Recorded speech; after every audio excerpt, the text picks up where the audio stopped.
शुरुआत में हम कम सक्षम थे, तब हमें आरएसएस की ज़रूरत पड़ती थी। अब हम सक्षम हैं, आज बीजेपी खुद अपने आप को चलाती है। यह बयान लोकसभा चुनाव में चौथे राउंड की वोटिंग के बाद भाजपा अध्यक्ष जगत प्रकाश नड्डा का था।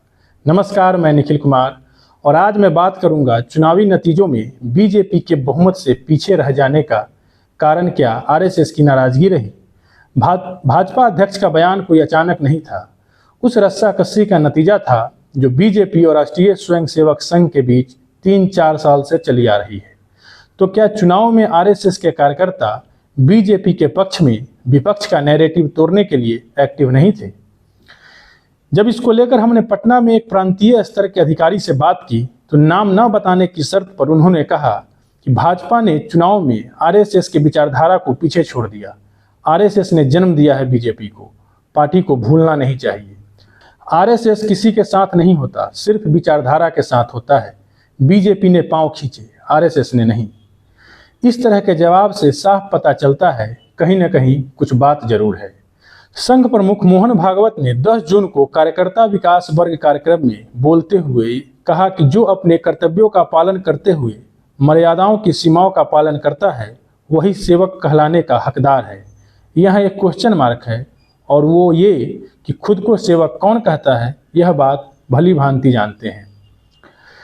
संघ प्रमुख ने पार्टी के चुनाव लड़ने के आक्रामक तरीके और मणिपुर पर भी सरकार को आईना दिखाया।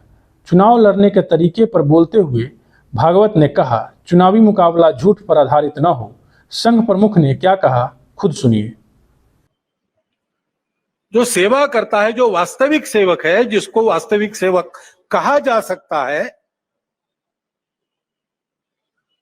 उसको कोई मर्यादा रहती है, वो मर्यादा से चलता है। काम करते सब लोग हैं, लेकिन कार्य करते समय मर्यादा का पालन करते हुए उसको करना। जैसा तथागत ने कहा है, कुशलस्य उपसंपदा। अपनी आजीविका, पेट भरने का काम सबको लगा ही है, करना ही चाहिए। अपने शरीर को भूखा नहीं रखना है, परंतु करते समय कुशलस्य उपसंपदा है, कौशल पूर्वक। यानी उपजीविका के कार्य में उत्कृष्टता जैसे उस शब्द से निर्दिष्ट होती है, वैसे ही वो कार्य करते समय दूसरों को धक्का नहीं लगना चाहिए। ये मर्यादा भी उसमें निहित है। तो ऐसी मर्यादा रख के हम लोग काम करते हैं। काम करने वाला उस मर्यादा का ध्यान रखता है। वो मर्यादा ही अपना धर्म है, वो मर्यादा ही अपनी संस्कृति है। संघ प्रमुख ने नागपुर में बोलते हुए मणिपुर पर सरकार को आईना दिखाया। सुनिए संघ प्रमुख मोहन भागवत ने क्या कहा। उस ढंग से विकास की रीति, उस ढंग से अपने विकास के प्रतिमान हमको बनाने पड़ेंगे। उसके लिए देश में शांति चाहिए।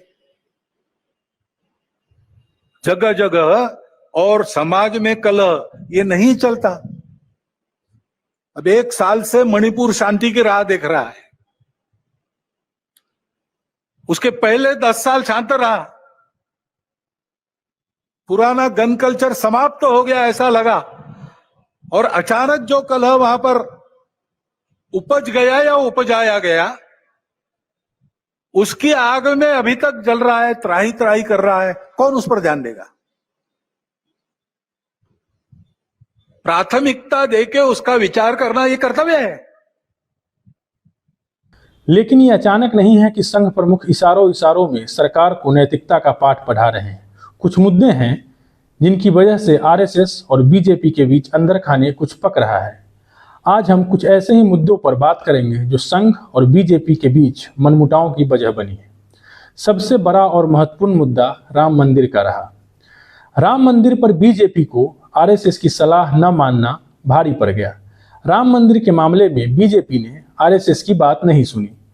इसकी शुरुआत चंपत राय, जो मंदिर निर्माण ट्रस्ट के महासचिव थे, उन पर वित्तीय गड़बड़ी के आरोप से हुई थी।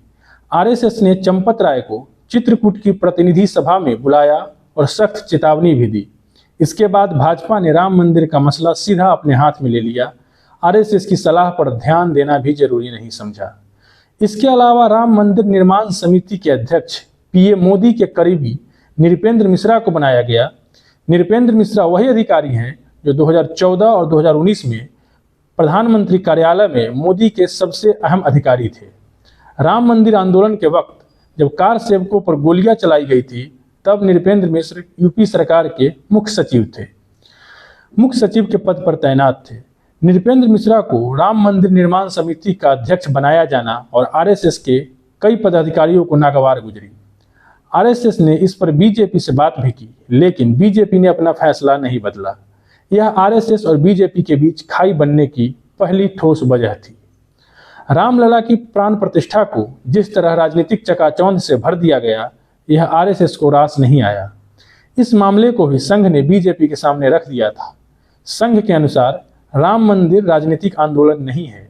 भले ही आंदोलन ने बीजेपी को राजनीतिक संजीवनी मुहैया कराई हो, लेकिन यह हिंदुत्व का मुद्दा है, इस पर राजनीति से बचना चाहिए।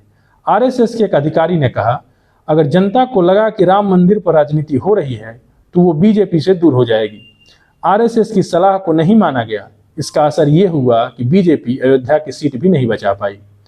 संघ तो ये भी चाहता था कि प्राण प्रतिष्ठा लोकसभा चुनाव के बाद हो। संघ के तरफ से कहा गया कि अयोध्या में रामलला की प्राण प्रतिष्ठा चुनाव के ठीक बाद हो। सलाह ये थी कि मंदिर का काम तो चल ही रहा है, अगर प्रतिष्ठा पहले हुई तो लोग चुनाव आते आते इस मुद्दे को भूल जाएंगे। संघ नहीं चाहता था कि जनता के मन में मंदिर का मुद्दा धुंधला हो जाए। संघ राम मंदिर के बनने की आशा को बचाए रखना चाहता था। यह तभी होता जब प्राण प्रतिष्ठा चुनाव के बाद हो, तो लोकसभा चुनाव के बाद आने वाले विधानसभा चुनाव में भी पार्टी को इसका फायदा मिलता। लेकिन बीजेपी को जल्दी थी। इसका नतीजा यह हुआ कि कई धर्मगुरु भी बीजेपी के फैसले के विरोध में आ गए। संघ की नाराजगी के और भी कई कारण थे। संघ नहीं चाहता था शंकराचार्य नाराज हों। आरएसएस का सुझाव था कि सभी पीठाधीश्वर, शंकराचार्य और धर्मगुरुओं को आयोजन में शामिल किया जाए, क्योंकि राम मंदिर आंदोलन को इन्हीं लोगों ने जमीनी आंदोलन बनाया है। सैकड़ों साधु संतों ने अपनी आहुति दी है। संघ चाहता था उन्हें अधिक तवज्जो दी जाए, लेकिन बीजेपी ने हड़बड़ी में किसी को मनाने की जरूरत तक नहीं समझी। जो नाराज थे उन्हें नाराज रहने दिया। बीजेपी ने अपने गेस्ट बुलाए जो ग्लैमर और बिजनेस की दुनिया से थे। बीजेपी ने आयोजन को पूरी तरह से फिल्मी बना दिया। प्राण प्रतिष्ठा के लिए फिल्मी दुनिया को निमंत्रण दिया गया, जिनका राम मंदिर आंदोलन में कभी कोई योगदान नहीं रहा। संघ चाहता था यह आम लोगों का आयोजन हो, वीआईपी कल्चर से बचा जाए। इसमें ग्लैमर का तड़का न लगे, जिसे आना है वह खुद आए जैसे आम लोग आते हैं। रामलला के आगमन को पवित्र मौका बनाया जाए, लेकिन ये मौका ज़्यादा ग्लैमरस दिखा। आरएसएस के अतिथियों को निमंत्रण न भेजना भी नाराजगी की एक बड़ी वजह बनी। आरएसएस इस आयोजन में उन लोगों को बुलाना चाहता था जिन्होंने मंदिर से जुड़े संकल्प ले रखे थे। कई लोगों ने शपथ ली थी कि मंदिर बनने तक चप्पल या पगड़ी नहीं पहनेंगे। आरएसएस के लिस्ट में शामिल इन मेहमानों को तरजीह नहीं दी गई। संघ चाहता था कि बीजेपी के नेताओं को चुनाव में मौका दिया जाए, दूसरे पार्टी के नेताओं से बचा जाए। आरएसएस ने बीजेपी को सलाह दी थी कि दूसरे पार्टी से मौका की तलाश में बीजेपी में आए भ्रष्टाचारी नेताओं को चुनावी मैदान में न उतारा जाए। संघ ने पार्टी को कहा था वॉशिंग मशीन की छवि भारी पड़ेगी। संघ की ये शंका निर्मूल नहीं थी। दल बदलकर बीजेपी से चुनाव लड़ने वाले 69% नेता चुनाव हार गए। पार्टी ऐसे नेताओं को शामिल कर रही थी जिन पर भ्रष्टाचार के गंभीर आरोप थे। ग्राउंड पर यह मुद्दा भाजपा को नुकसान पहुंचा रहा है। विपक्ष की छवि विक्टिम की बन रही है। राहुल गांधी लगातार भाजपा के सताए के तौर पर सामने आ रहे हैं। हालांकि फिर भाजपा एक बार अड़ी रही। आरएसएस की सलाह को ठंडे बस्ते में डाल दिया गया। संघ ने बीजेपी को टिकट बंटवारे को लेकर भी चेताया था। उत्तर प्रदेश में जिस तरह से टिकट बांटा गया, संघ उससे सहमत नहीं था।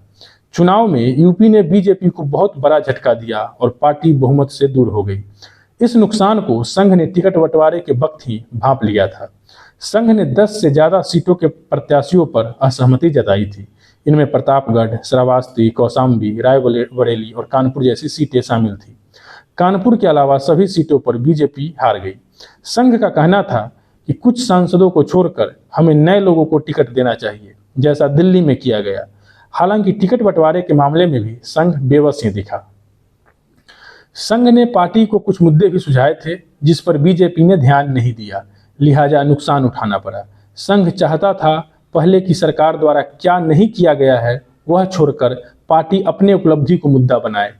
ऐसा नैरेटिव बनाना चाहिए कि जो देश की सुरक्षा, दुनिया भर में सम्मान और हिंदुत्व को पहचान दिलाए। संघ ने पार्टी को कुछ मुद्दे भी सुझाए थे जिस पर बीजेपी ने ध्यान नहीं दिया, लिहाजा नुकसान उठाना पड़ा। संघ चाहता था पहले की सरकार द्वारा क्या नहीं किया गया वह छोड़कर पार्टी अपनी उपलब्धि को मुद्दा बनाए। ऐसा नैरेटिव बनाना चाहिए जो देश की सुरक्षा, दुनिया भर में सम्मान और हिंदुत्व की पहचान के साथ अगर कोई पार्टी खड़ी है तो वो बीजेपी है। जनता इन मुद्दों को सुनना भी चाहती थी, लेकिन भाजपा विपक्ष की कमजोरियां गिनाने में लगी रही। ये कुछ मुद्दे थे जिन पर संघ के सलाह का न मानना पार्टी को नुकसान कर गया। जो कम्युनिकेशन गैप बीजेपी और संघ में दिख रहा है वह कुछ हद तक अब खुलकर सामने आ गया है, क्योंकि संघ प्रमुख के बाद आरएसएस के अन्य पदाधिकारी भी बोलने लगे हैं। आरएसएस के राष्ट्रीय कार्यकारिणी के सदस्य इंद्रेश कुमार ने पिछले दिनों जयपुर में बोलते हुए कहा, राम सबके साथ न्याय करते हैं, जिनकी भक्ति में अहंकार आ गया भगवान ने उनको रोक दिया। इंद्रेश कुमार ने अयोध्या में भाजपा प्रत्याशी रहे लल्लू सिंह की हार पर भी तंज कसा। कहा, लल्लू सिंह जनता पर जुर्म किए थे तो राम जी ने उनसे कहा कि 5 साल आराम करो, अगली बार देखेंगे। संघ की तरफ से असहमति जताने के बाद पार्टी रणनीति में क्या बदलाव करती है देखने वाली बात होगी। संघ के एक सदस्य बताते हैं, बीजेपी ने अगर घर वापसी नहीं की तो 2029 में भी मुश्किल होगी। बीजेपी अब रिव्यू करेगी, अगर नहीं किया तो 2029 के चुनाव और इस बीच आने वाले विधानसभा चुनाव में भी मुश्किल हालात होंगे। अब समझना होगा कि गठबंधन की सरकार चलाने के लिए लचीला होना पड़ेगा। ये मोदी जी की सरकार नहीं है, बल्कि गठबंधन की सरकार है। संघ की असहमतियों को देखते हुए इस बार सरकार में आरएसएस के पसंदीदा चेहरों की संख्या और रुतबा बढ़ा दिखेगा।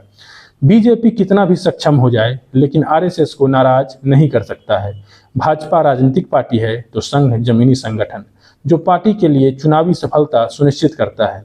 संघ के सलाह को नजरअंदाज करना पार्टी को भारी पड़ गया। देखना होगा बीजेपी इस नुकसान की भरपाई कैसे करती है। धन्यवाद, आभार। मैं निखिल कुमार, आप देख रहे थे दी जनता वोट। अगर अब तक आपने चैनल को सब्सक्राइब नहीं किया है तो चैनल को जरूर सब्सक्राइब कर लें और इसके फेसबुक पेज को भी फॉलो कर लें। धन्यवाद।